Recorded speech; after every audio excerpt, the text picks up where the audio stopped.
আসসালামু আলাইকুম। অদম্য টি-20 কাপে বাংলাদেশ টি-20 কাপে যেভাবে খেলা হয়েছে গতকালকে একটা অসাধারণ ম্যাচ ছিল এবং মিরপুরের উইকেটে 400+ রানের একটা ইনিংস আমরা দুটো ইনিংস দেখেছি।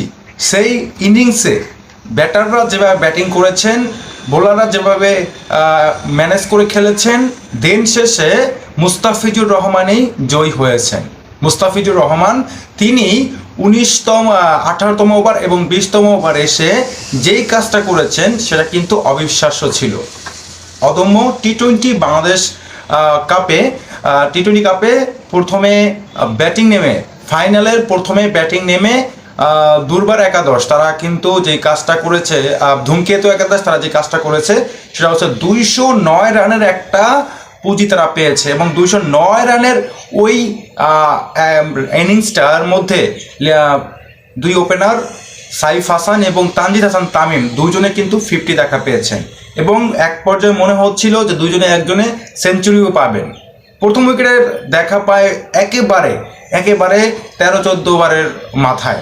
সেইখানে যেভাবে তারা জ্বলে উঠেছিল, যেভাবে তারা ব্যাটিংটা করেছিল, সাইফ হাসান এবং তানজিদ তামিম দুজনের 50 কারণে 209 রানের একটা বড় সংগ্রহ পায় এই মিরপুরের 4 নাম্বার পিচে। সেখান থেকে যে দুর্বার একাদশের অধিনায়ক নাজমুল শান্ত, তার একাদশ প্রায় জিতেই ফেলেছিলেন। মেবি 4 রানে ম্যাচটা হেরেছে গতকাল ফাইনাল ম্যাচে। 4 রানে ম্যাচ হেরেছে, অর্থাৎ 205 রানের মতো করেছে ওইখানে দুর্বার একাদশের হয়ে দুই ব্যাটার, বিশেষ করে হাবিবুর রহমান সোহান, তিনি যে ইনিংসটা খেলেছেন, তার সাথে ওপেনার হিসেবে নেমেছিলেন ওইখানে আরও একজন প্লেয়ার, তিনি বেশি একটা ভালো করতে পারেননি। যেই জায়গাটিতে আপনার হাবিবুর রহমান সোহান একাই ম্যাচগুলো নিয়েছেন। এক পর্যায়ে মনে হচ্ছিল একেবারে 60 রানে, যখন দলীয় রান 65 রান, তখন তার রান ছিল 60 রান। অসাধারণ একটা ইনিংস খেলেন হাবিবুর রহমান সোহান। কিন্তু ওই হাবিবুর রহমান সোহানের যে ইনিংসটা, তারপর নূর হাসান সোহানের ইনিংসটা, তারপরে আরও সাব্বির রহমান রুম্মানরা কাজ করতে পারেন নাই।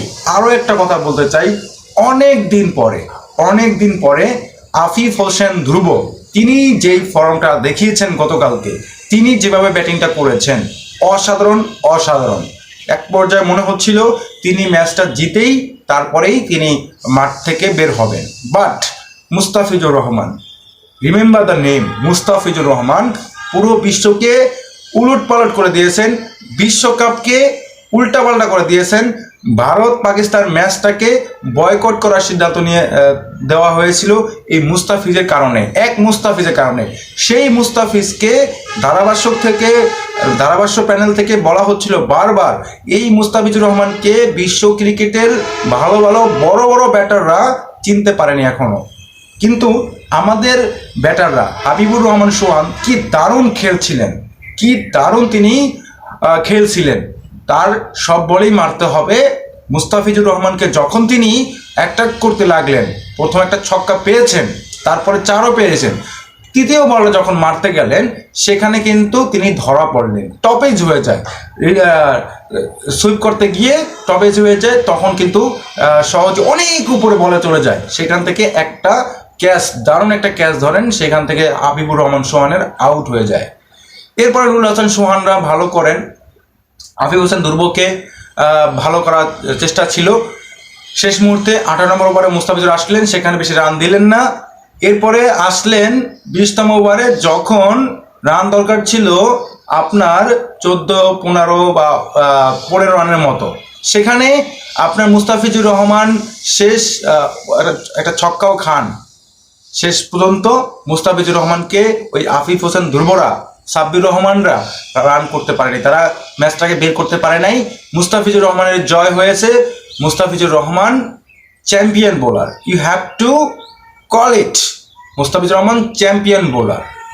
এমন পিচে সোহান এবং এখানে আফিফের ব্যাটে দুর্দান্ত শুরু করার পরেও কিন্তু তারা পারেনি দলকে জেতাতে। মুস্তাফিজুর রহমান যেভাবে বোলিং করেছেন অসাধারণ লেগেছে। শেখ মেহেদী হাসান বোলিং করেছেন, মোটামুটি মার খেয়েছেন, শরীফুল ইসলাম মার খেয়েছেন। এক প্রান্তে এই মুস্তাফিজুর রহমান কিন্তু ভালো করছেন। এটাই ছিল আজকের ভিডিও। সবাইকে ধন্যবাদ।